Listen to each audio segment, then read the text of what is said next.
All right, ladies and gentlemen, welcome back to Canada Hoops. It's your boy Matty. Thank you for your continued support. Please continue to download, like, and share us. Tell a friend to tell a friend. We're welcoming a new friend to the podcast today. He covers Canada basketball very well. The Toronto Raptors, the NBA, the WNBA. You can catch a lot of his work at sportsnet.ca. Pleased to welcome Oren Weisfeld to the show. Oren, thank you so much for joining us, man. Yeah, Matt, thanks for having me. Like I was saying, I've been a fan of the pod for a while and the work that you've been doing for a long time. So I know we've been trying to get this together. So I'm happy we got it, and I think the timing's pretty good with everything that the hype around the March Madness tournament. The numbers just came out. It was the most watched women's basketball game of all time last night. So yeah, it's been a fun tournament.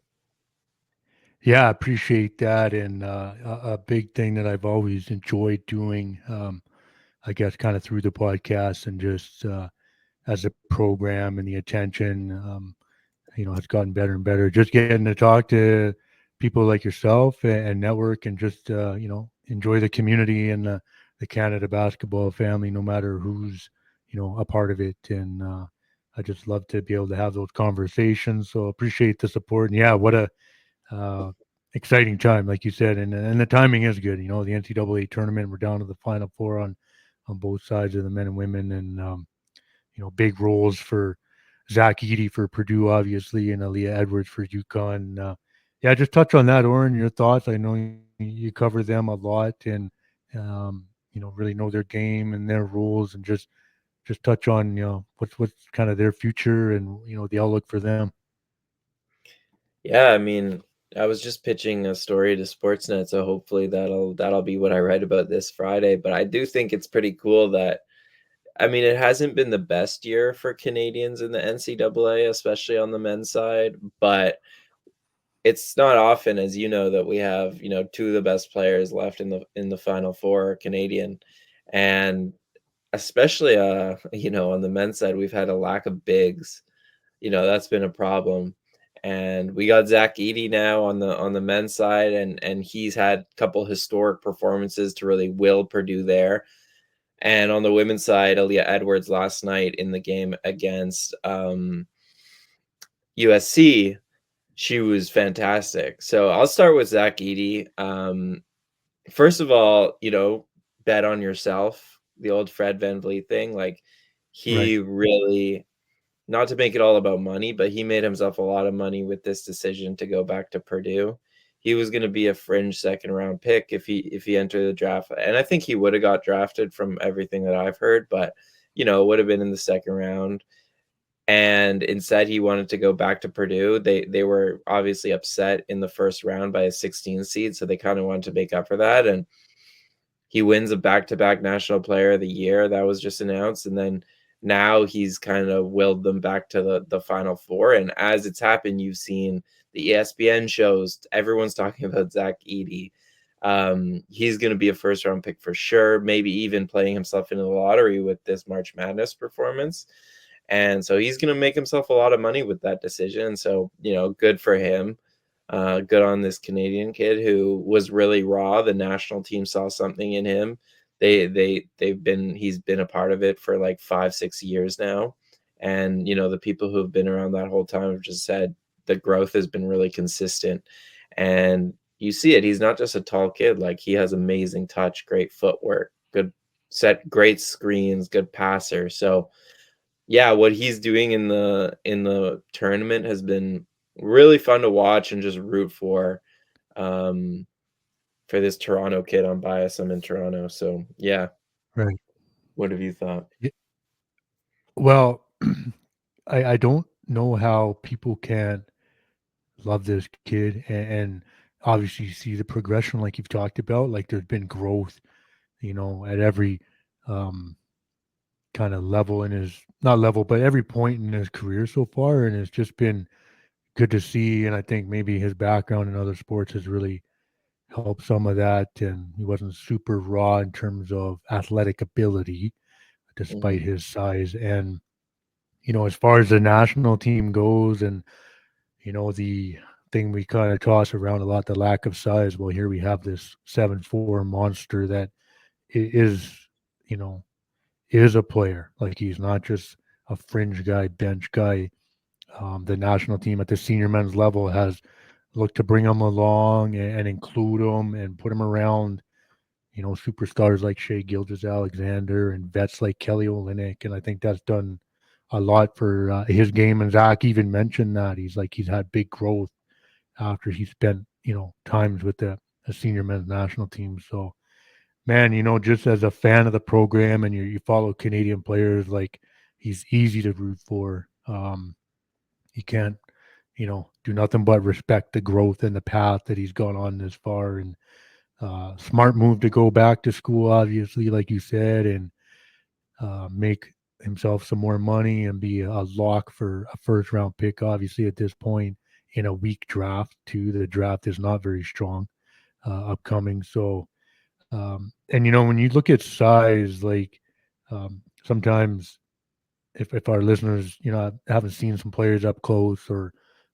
you only see them on TV and seeing Zach in person. I saw him in Victoria with the national team when they played the qualifier against Argentina en route to the World Cup.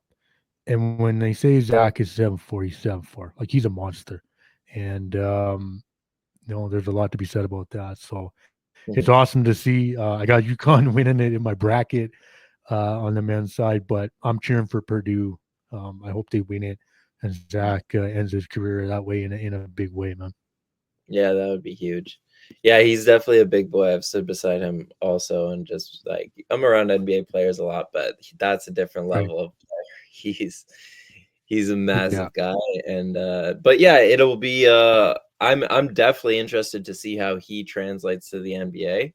because it is a different game than college. He's not going to be fed the ball in the post all that often, and he's going to have to defend a much quicker game. So I'm curious. Like a lot of people, I don't know how well it's gonna go. I think there's definitely gonna be an adjustment period. But as a way to transition, like someone who I don't think is gonna have much of an adjustment, or I don't know if that's necessarily true, but I don't think she's gonna struggle to have a really, really good career. I feel like there's really no doubt about it. Is Aaliyah Edwards.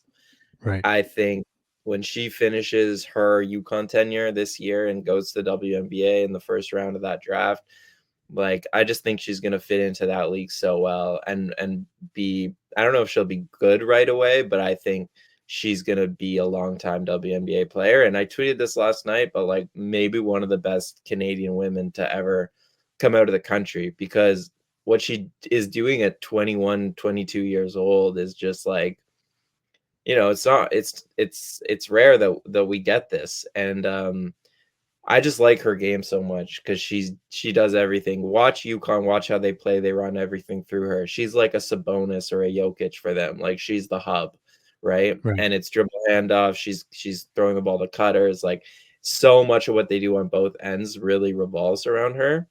And I think that's just because what she can do at her size, like she's undersized for a 5, but she makes up with it with just like grit and strength.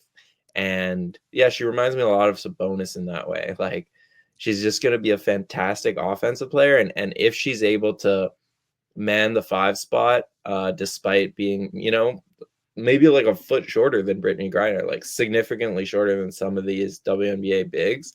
But if she's able to do it, she's going to be a really special player. So she's the other one that I've been watching very closely in the women's tournament. She had maybe the best game of her college career, given the stakes last night, where her and Paige Beckers just kind of led UConn to a huge win over USC.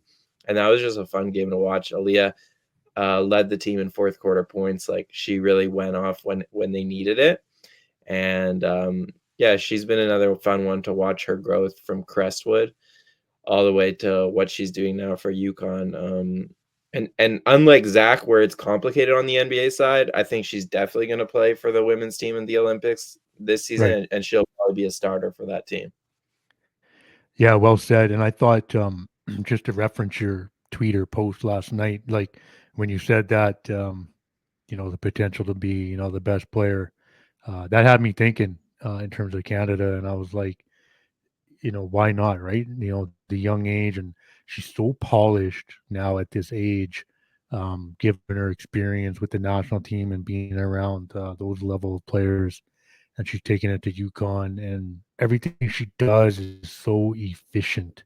Like there's no wasted movement, and the production was so good last night. If you look at the stat line, just efficiency across the board.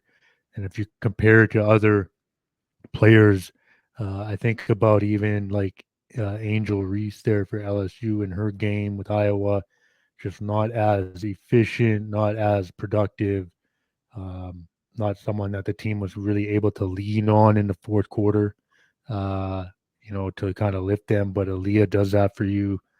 Her future's bright, and she'll be a solid pro, no question. And I'm glad you brought up this summer because she's on track, I think, to play with the senior women's national team and be a big piece for them. And they missed her too, like in the qualifying tournament in Hungary. Like she was a player that they missed big time, and obviously missed Kia as well with her injury. But Aaliyah's got a bright future. I think anyone that follows the program and listens to our show knows that as well. And it's an exciting time, and it is pretty cool. These are our last two left in the tournaments, respectively, for the men's and women's, and it's a pretty cool way for Canada basketball fans to watch a tournament and celebrate it and support them because they're going to be probably key pieces for the program, down the road. So it's awesome to see. Oren, let's talk about your book, man, before we kind of get more into the Canada basketball stuff. I know you got a book you're working on that a lot of us are really excited about. I'm going to get a copy or two for sure, no question. Just tell everybody about it, how it's kind of started to come to fruition, and how you've maybe enjoyed the process this far, and what do you kind of hope to see come of it. Yeah, for sure. Thanks for the offer to talk about it. Yeah, man, So for sure. I'll go back. I mean, I started covering the NBA and the Raptors a few years ago in 2018 or something, and I liked it, but I quickly realized that everyone wants to cover this, and then everyone has every storyline already pretty much covered, and B, like there's this really interesting thing happening that I felt like no one was really covering full time, at least, which is this injection of Canadian talent into the league and into the NCAA and into pro leagues in Europe. And I kind of always had like a curiosity and did stories on it, of course, like how is this happening? How are Canadians, for the first time in the history of our country, kind of taking this foothold in basketball and making it to the highest level consistently? And that was the genesis for the book, is to really explore that idea and learn about the history of men's basketball in the country and how Shea and Jamal and all these guys came to be, because obviously it's not random, right? There has to be all these infrastructural and changes and grassroots programs and coaches and the national team and NCAA coaches recruiting them and AAU, and all of these things had to kind of come to fruition at a time when these kids were also starting to play basketball in order for this to actually make it to the NBA. Because as you know, there were a lot of Canadians back in the 90s and in the early 2000s who could really play basketball, but just never got any opportunity. So that was the idea, and that's why I started to cover Canadian basketball. And I always had the book in the back of my mind. I was also in Victoria covering that tournament, and I thought, hey, maybe if they go to the Olympics here. And then anyways, it wasn't until last summer that they finally qualified that I thought, okay, I have to do the book now. Right. So that's kind of how it started. And yeah, it's been like a interesting process. It's my first book I've written, so I didn't really know what to expect going in. Everyone said like writing a book is hard, it's a lot of work. And I think what they mean by that is you could really go down any rabbit hole and spend unlimited time going down these rabbit holes if you want to, and if you're not careful, because there is just so much to learn and so many people to talk to, that yeah, I've really had to kind of focus and narrow my approach a little bit, but it's been cool. Like the first few months was just researching and just reading and taking notes and stuff like that. But over the last month or so, I've been able to interview a lot of people. You just said Carl English off air. You said Carl English was one of your favorite Right. people. I spoke to him this morning actually about his time and his journey and his time with Canada basketball.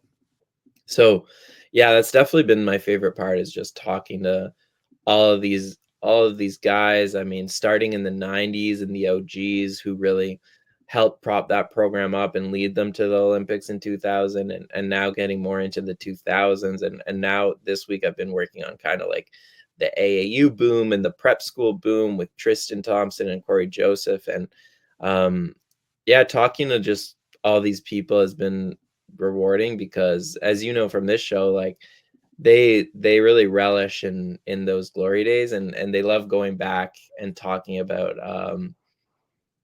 yeah, Canadian basketball and the early roots of it, and the role a lot of these people that I'm talking to played in helping develop the country into where the next generation of kids had a bit of an easier time um coming up than past generations have with basketball. So that's been the most fun part about it.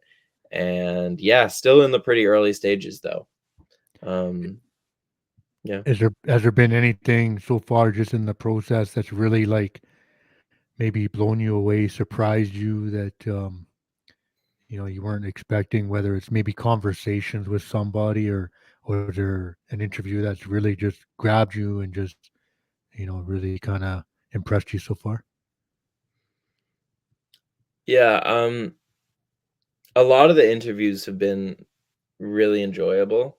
Right. I would say the thing that has stood out though to me in a general sense is how much, and maybe I'm ignorant, or what's the word? Naive to come into it without expecting this, and I knew some of it was gonna happen, but the extent to which race and class play a factor in the history of Canadian basketball, was something I didn't know, that how many fingers it had, or, like how many aspects of Canadian basketball were touched by, um, the societal conditions, and specifically race and class. So that's been really interesting to learn about and talk to people about, and also see how it's changed in a positive light. Like there's definitely a good end to the story. Not that anything's perfect, but it's gotten a lot better. But yeah, talking to people who are around in the 80s and the 90s and the 2000s, the system was just so unfair, and that's been really interesting to learn and to see how the system changed and who changed it. Wow, that's incredible stuff, and I can't wait to read it. So I know you have a publisher with it, so and we're a ways away to kind of get the book in our hands, but where are we going to be able to get it, and what's a timeline for it, perhaps? Yeah, so it's with the Canadian publisher ECW Press. We're planning on publishing it in fall of 2025. Okay, So yeah, we'll have to wait a little bit, but hopefully the hype from the Olympic amazing medal run, will still be there. And yeah, when it comes out, you'll be able to find it all the usual places: Indigo, Amazon. perfect, Um, and yeah, you can follow me on Twitter if you're interested, and want to kind of updates on the book. They'll always be on my Twitter, which is at Oren Weisfeld, which is on the video screen too.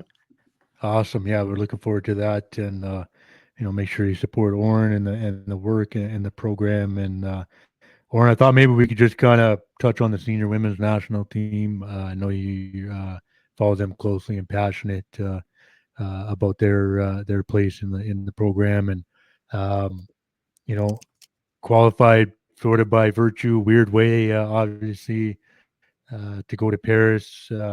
Spain helped us out with a big win versus Hungary to push the women into the Olympics.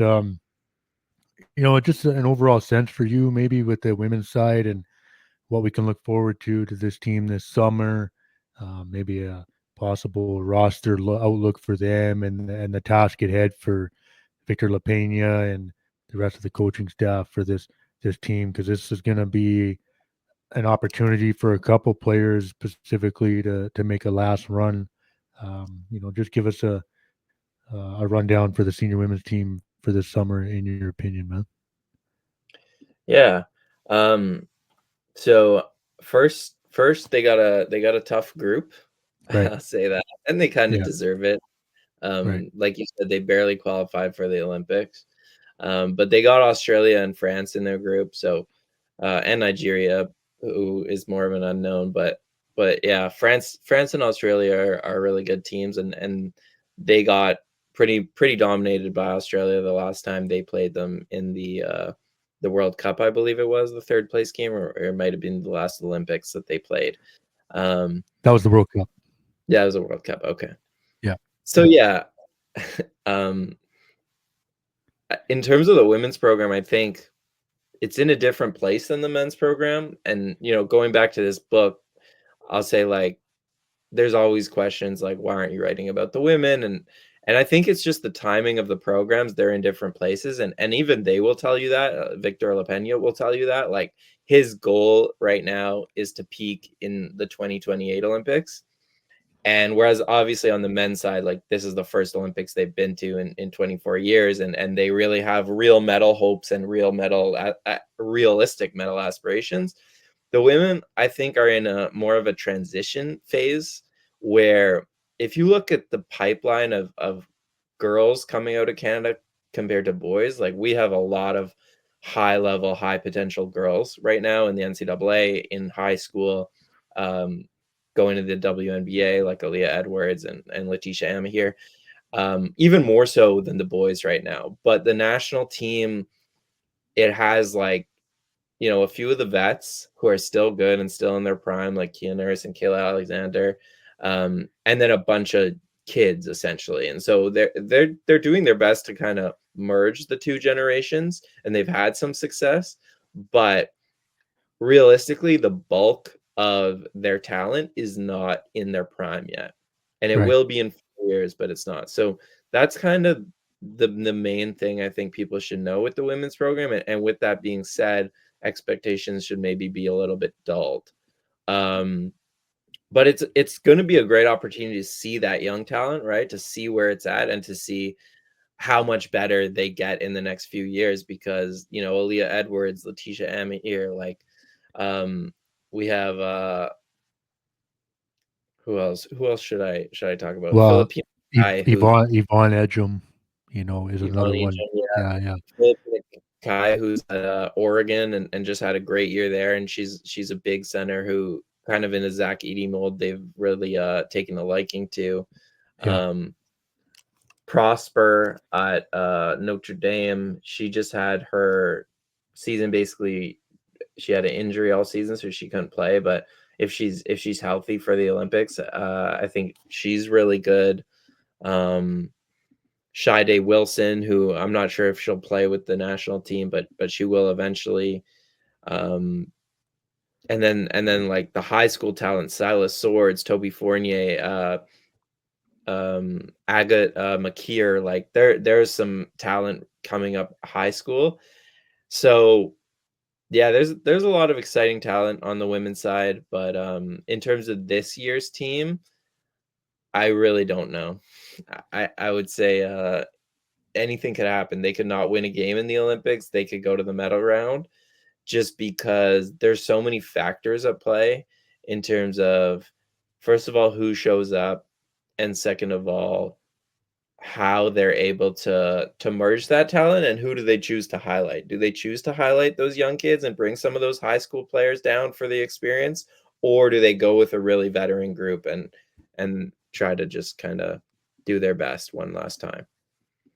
Yeah, I have to agree with you, and I think you could see it in stretches in the qualifying tournament in Hungary, where we had vets missing a big veteran like Kia Nurse, obviously, but Victor really had to put a lot of minutes on the vets and to just qualify just to get there. And there was young players on the roster by necessity because other players weren't available.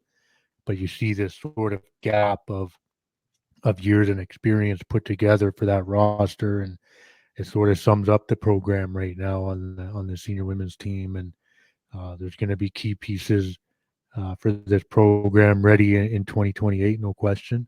And it'll be an interesting, I think the men's camp, everyone's curious to see what that looks like. But if you follow the women's side too, like it's also very, um, it's going to be a cool camp for the women, I think, too, because I think they're going to try to bring in as many of the young players as they can for the experience. But then, Mhm. what's going to be the prerogative for the team going to Paris in terms of what they are looking to achieve? Are they going to bring a lot of vets to just last run heavy minutes, see where this goes? That'll be interesting. They've had Silas Sword with them in uh, a few tournaments now. So it's like, are they going to bring her and keep her going on the senior women's team? And you hit it, and I've said it before, that U19 age group for the women. They were third at the World Cup last summer and winning bronze. And there's some serious players like we mentioned, Sila, Cass Prosper, Toby Fournier, Delaney Gibb, Jasmine Bosco. Like there's some great players at that age group that are going to be big pieces down the road. So as far as Paris goes, I'm really curious to see what that roster shapes out to be. I've been fortunate to have a lot of the women on the podcast, and I know the program means so much to them, and I'm speaking more so of some of the vets, and I'd like to see them get an opportunity to really ride this out. So we'll have to see what's really the program's looking to do, and I don't know if there's gonna be a lot of surprises on the roster, but time will tell, and injuries and availability, right? Yeah. Yeah, but it's a good point. Like they've done a much better job of the men's team of garnering commitment and developing a culture around it where the girls coming up want to play no matter what. And that's because the girl, the Kia nurses, the Achanwas, the Kayla Alexanders, they've done it for so many years, and the generation before them. So yeah, are they going to get rewarded for that kind of loyalty, or is it time for the next generation to get their chance already? That'll be Right. that'll be hard decisions for sure. And the success they've had, like under Victor thus far, like the World Cup, having to play Australia in the bronze game in Australia, ended up getting blown out. But the run they made in that tournament, uh, defensively, they were really good. And so Mm. I think that's got to be the identity for this team going into Paris too. And, what roster gives them that best shot, to make stops. And you still got to score, obviously. And, are you going to have a more athletic group? Who knows, right? So, looking forward to that. I'm hoping to. I think some of their camp is going to be a little bit in Edmonton, if I'm correct. And Denise Dignard was kind of hinting at that, so I'll drive up the highway to Edmonton to look at that, and supporting them no matter what. I wanted to let's get into senior men's, Oren, and obviously we can break this down in a lot of ways, but the Raptors recently had Sacramento and Oklahoma City pay visits to them, so we got to see Jordy there, and obviously Shea, and they got to get some love from everybody and do some media time. Just some of the comments that Jordy was making, just in terms of he's not totally sure what things are going to look like, and other people might have an opportunity. What do you, I guess, with those comments in mind, and just kind of looking at some of the projections people have talked about and roster speculation, like where do you think Jordy's at, maybe with his outlook on the roster this summer, and just seeing guys through the course of the NBA season? Did you see anything in those comments or conversations he was having with anybody that maybe stood out to you? Yeah, I think from my conversations that I've had, the longer this has gone on, I think more and more that they are gonna take the best players. Um, but that's just a feeling I have. But yeah, like I think like Melvin Ejim will be on the team, but other than that, I don't see a lot of non-NBA players making that final roster because all the NBA players want to go to Paris. That they've made that much clear. Right. And B, with the comments Jordy has made and Rowan Barrett has made, they've left enough room in there to say, hey, like if there's areas where we can improve, whether it's at the point guard or the center spot, we have to look at those areas because we have to bring the best team available. And you put that together with the fact that guys like Andrew Nemhard has expressed interest, Tristan Thompson, Chris Boucher, Trey Lyles. Like, I have a hard time believing that they're going to pick Trey Bell Haynes and Phil Scrubb over those guys just out of loyalty. Right. Um, it's a bit of a complicated situation they've backed themselves into, but not that. Like those guys, I do think will ultimately understand. So, yeah, that's kind of my feeling on it is that maybe there'll be a Ejim there for kind of leadership and loyalty, and maybe one more guy like that, maybe Kyle Alexander. But other than that, I don't see a ton of non NBA talent going. I think it's going to be a pretty stacked roster.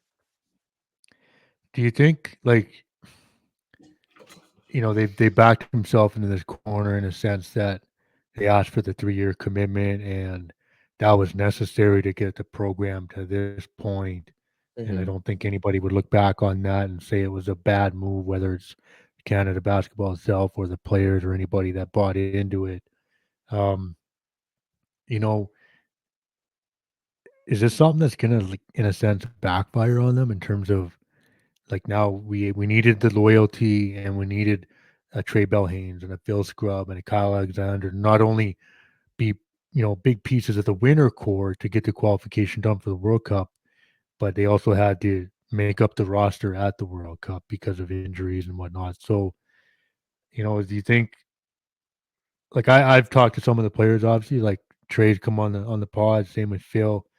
Um, and like I think they would understand and accept whatever kind of happens this summer. Do you think the program has kind of put itself in some jeopardy at all with this sort of potential decision, I guess? Yeah, it's an interesting question. I think there is jeopardy for sure. There's a way that it could go very wrong.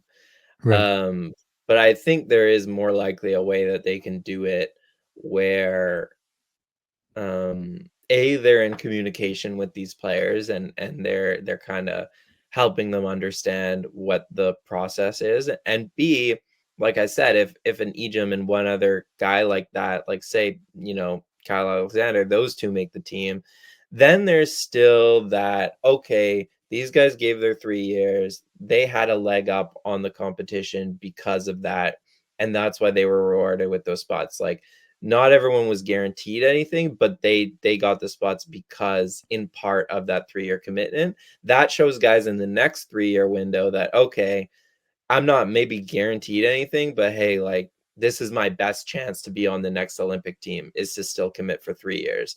I think that's the difference of doing that versus, okay, now we're just going to take 6 new NBA guys.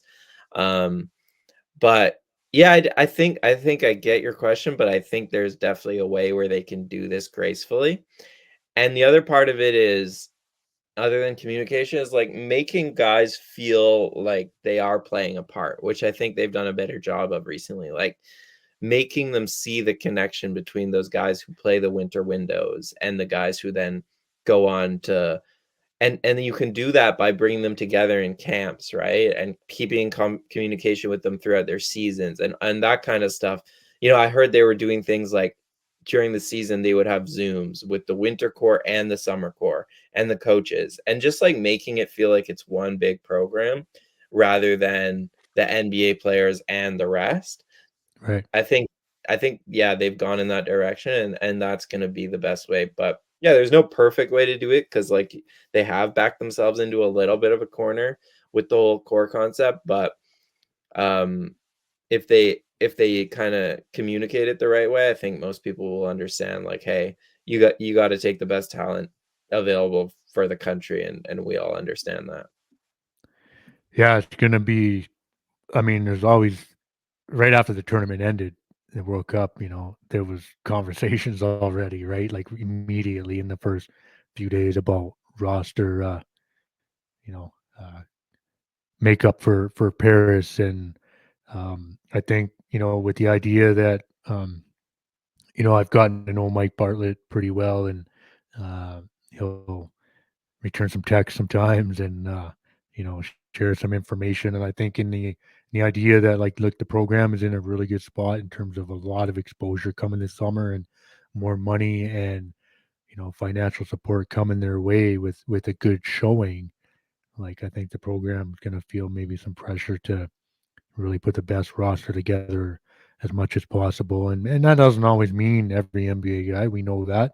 What's the best team look like in a sense? I mean, I don't know. Like, when I look at this roster, like, we have sort of a group chat going on Twitter with some of the Canada basketball heads, and it's kind of like, I think a guy like Andrew Nemhard's probably got to be an addition, and I think a lot of people feel that way. If you take your 7 NBA guys from last summer and add Jamal, and he's a question mark even right now, in my opinion. Just how much is he going to have left after what is probably going to be a deep playoff run for Denver? But that would be 8 guys. Andrew Nemhard makes 9. I think Melvin Edgem makes his team. That's your loyalty guy that everyone in the program loves. And he's a guy that can still contribute and give you a role. Yeah. I think Zach Edey makes his team if Zach's willing to go after the draft and looking at his first pro year, and then that's one spot. And then I've been an advocate for Trey Lyles in this situation, where spot up shooter with size, contributed with the program in Victoria in 2021 there. Yep. Um, yeah, that's right, for the Tokyo Olympics. Obviously, familiarity with Jordy in that offense. So that's 12. Like, look, does Matty Ireland make the team? Of course not, right? But like, the camp is going to be interesting, and it's a big conversation that a lot of people love to have right now, and um, there might be some situations because of injuries where some guys make this team that we weren't expecting, right? So, and it's about your leadership group too, and players and people with Canada basketball will stress that as well, where the leadership group from Shea and Kelly and Dwight and your vets, they're gonna have a bit of a say and a bit of an input on possible additions and what that looks like, right? And what they think might be good fits. And so time will tell. And what do you think about the group, Oren? Like, we got Australia, and then we got the winner of the 2 Olympic qualifying tournaments, which probably going to be Spain, and we're looking at Greece or Slovenia, right? So give us your thoughts on the initial group there, man. Yeah, I mean, it's gonna be tough. I guess all the groups are, but yeah, Spain and Slovenia. I think Australia is not as good of a team as they were in their golden era right now, but Spain, we just saw that game, and those guys are like, they brought a very young team to the World Cup, right? That point guard, he was like 18 or something. I forget Right. his name right now. Santi Aldama, guys like that. Usman Garuba, they brought a really young team, and you have to just kind of believe in the Spanish program. So they scare me for sure. And Slovenia, I mean, Luka Doncic is to me my money. I mean, I hate to actually say this on your podcast, but I think he's the best player in the world this season. That's just how I feel about what Luka's done. So Right. yeah, those are going to be tough teams, but at the same time, like we saw Canada beat both of those teams last summer. So Canada's also going to be a better team, assuming they bring some of these guys we just talked about, and they have another year of playing together, experience with FIBA and everything like that. Like, I definitely expect Canada to get out of that group. Um, the other thing that happened in terms of the group stage was Serbia and the USA landing in the same group. That's a big deal. I think those Yeah. are probably the 2 favorites to win at the Olympics, and them landing in the same group will be interesting. it could be a good thing, could be a bad thing for Canada because it means one of them will be a 2 seed after the group stage, and you don't want to see them in the crossover matchup because you want to make it to that medal round. So yeah, that's kind of my thoughts on the group. I mean, it could go any way. I think this is still USA's year, but I think this is kind of like, not to say their last year, but just when you look at the talent, this is the last year where I think they're going to go in as big favorites. Right. You know, LeBron, KD, Steph, these guys won't be there in 2028. And if it's a team made up of, you know, the other American stars, like, of course, they're going to have the deepest team and the best team still, but it's not nearly as scary as the last generation of Americans was. So, yeah, I think this is, you know, probably still America's year, even though they kind of just put these rosters together and hope the talent plays out. I think that they'll probably get it, especially if Steph goes. He to me is the X factor. But after this and 2028, I really think America's no longer going to be looked at as that juggernaut. Yeah, I think, I want to sort of just remind people too, like now we're in a place too where programs are looking at Canada like, oh man, we're in the same group as Canada. Like we got to play them, Yeah. and that quickly quickly turned last summer too. And, I think other programs knew potentially how dangerous Canada could have been. And, we went on a run that we weren't, Canada wasn't really expecting in a sense. And the result was awesome, right? So that's something too. And Shea sort of hinted at that too. He's like, look, we don't fear anybody when we see these guys, all season. And Shea's got the ability to say that because he's having a monster season and is a lot of people's MVP, right? So, we got to start, um, hunting programs down and realizing like, look, teams are coming after us, but we got to take it to them too. So I think it's a beautiful time for the program and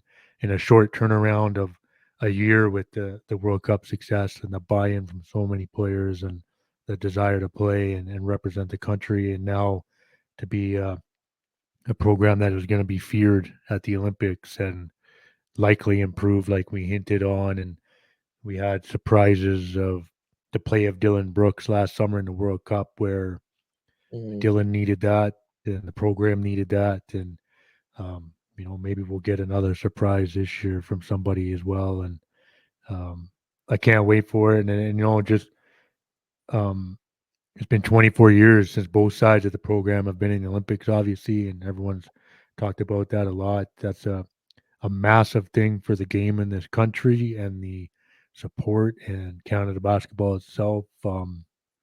Thankfully, up until the Olympics, Sportsnet has done a great job of buying in and broadcasting and showing the game, so we don't have to go to DAZN or somewhere else to check it out. And that's been a massive thing. So it's a uh, great time to love the program and support everybody. And it'll be a massive summer, and I know everyone's looking forward to it. And um, everyone just needs to keep locking in and supporting your work and everyone else's that follows this. Oren, do you got a top five or favorite five of all time for Canada basketball? I know we kind of talked about it, and first Yeah. time joining us. I hope you'll come back. But who rounds out a five for you, man? Yeah. I wouldn't say I really have a favorite five of Okay, Canada basketball, but I'll say some of my favorite Canadians um, to root for, you know, especially these days, just in terms of some of their stories. Um, and you know, everyone loves Shea. We talk about Shea enough.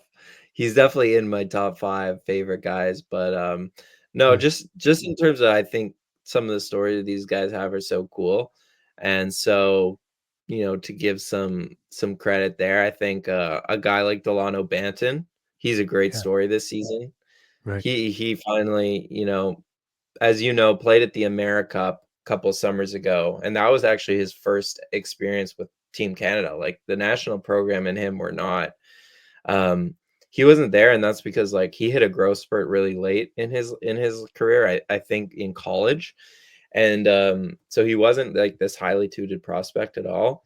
The Raptors kind of drafted him early, earlier than they thought. Like a lot of people thought he would go back a year and wait in the draft, but the Raptors kind of pulled the trigger early, and he got off to a rough start to his career in Toronto and Boston, mostly because he was just playing behind a lot of guards who had the ball in their hands. And I've always said, like, if you watch his college tape, like he is a great point guard. Like he's a great playmaker. He sees the floor really well, but he's not a good shooter. So just having him play off ball, and that's what the Raptors were essentially asking him to do, it wasn't working. And now that he got to Portland and he has the ball in his hands, he is blowing up. And it's really nice to see, because this was not someone who was expected to have necessarily a long career in the NBA, second round pick.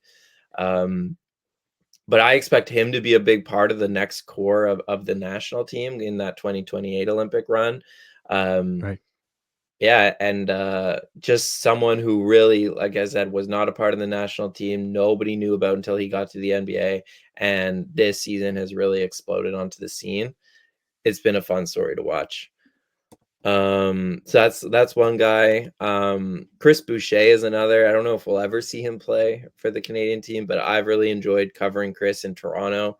Right. One of the athletes I've covered the most, and really nice guy. But aside from that, just doing research for the book, Chris is just like his story, and people should watch the documentary. It's actually on Crave, I believe, Crave Canada. He Right. did a documentary recently with I forget the name of the company, but his story is like, again, I've been doing the research on all of these guys' stories and where they came from and everything. And Chris's is, it's hard to find a more, against all odds story than Chris's, and everything he went through growing up in Montreal. He was homeless for a period of time.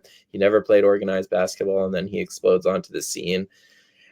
And then at Oregon, when he's about to get drafted, probably in the first round, he blows out his ACL in the tournament. So, and then he has to basically do it all over. So Chris's story, he's a really fun guy to root for because of that.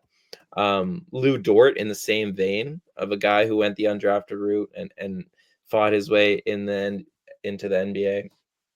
Nickeil Alexander-Walker, again, kind of like Delano Banton, this has been his year where he's finally like taken a hold in the NBA. And I just love his story because he was always the scorer. He came into the NBA like a lot of kids, thinking, I'm going to be a primary option. I'm going to have the ball in my hands. I'm going to score. He didn't have those things. And he talked about how it was hard for him to make that adjustment. And now this season, he's bought in as really one of the best guard defenders in the world. And he's having a lot of success with maybe the best team in the West. So he's a guy to definitely watch in the playoffs. And a guy, again, I root for because the story just of the way he thought the league was going to go for him, and then the way he had to change his mindset and change his identity as a player. It's it's just one of those things that you really appreciate about athletes. So there's four guys, and I'll give Andrew Nicholson as my fifth because he's the first professional athlete I ever interviewed. Andrew Nicholson. That's a great five. I think wow, super unique. No one's ever really had that kind of five on the show. I mean, That was a random five, yeah, of guys no, who they're just having years. They're all having years. well, you know what? It's a great five, Oren, because you cover these guys. You're a journalist, and that makes a lot of sense. So I love that. And Andrew Nicholson has joined us. Fortunate for that. And I love Nickeil, man. Like I just think he's such an X factor. Like defensively, he can really cause a lot of problems. And I really liked his approach and his mindset last summer in the World Cup. And he was like, hey, we just got to accept rules and dumb down rules from what we're used to. And to me, nobody did that better than him. Um, defensive stopper and hit big shots and clutch shots and, knows his role. And he carried that he was starting to get a little bit of that with Minnesota last season before the World Cup, and then boom, just World Cup, and now this year with the T Wolves, and he's an easy guy to root for. And I've spent he gave me a couple minutes there in Victoria after the game there in the World Cup qualifier, and just a great guy to talk to and good perspective. So love that five. And I Man, think Oren, any sorry, go ahead. Nikhil has a very bright future ahead. I don't think this defensive role player is all that's in his future. I think he will be a guy in the NBA who becomes more of a scorer as the years go on. Yeah, we've seen it in stretches with some injuries to Minnesota this year, right? And Yeah, he's had more minutes. He started games. He's been a key guy. He's had big games. It's and he gets into the situation where they rely on him, and the T Wolves know what they have there, right? So he seems to really like that situation and that organization and that team, and yeah. so Kills I me think that the everyone that Raptors could have had him. well, listen, man, it's we're building. I know everyone. We got Kelly Yeah, and RJ in Toronto. We want to kind of put more Canadian guys there, but they got to be guys that are viable and fill a role, I guess. So, but yeah, big Nikhil fan, and I think he's going to be a massive piece. Man, anything you want to plug before I get you out of here? And again, man, love the conversation and appreciate your time. no, thanks for having me. This was fun. Nothing to plug, like you said. Writing a book. Follow me on Twitter if you want to follow that. And yeah, like you said, my work's usually at Sportsnet. Yeah, some great articles there. I was kind of rereading a couple before the conversation today. Find Oren's stuff at sportsnet.ca, and thanks again for pulling up. And we want to remember to rate and review us wherever you get your podcasts, and we will see you on the next episode.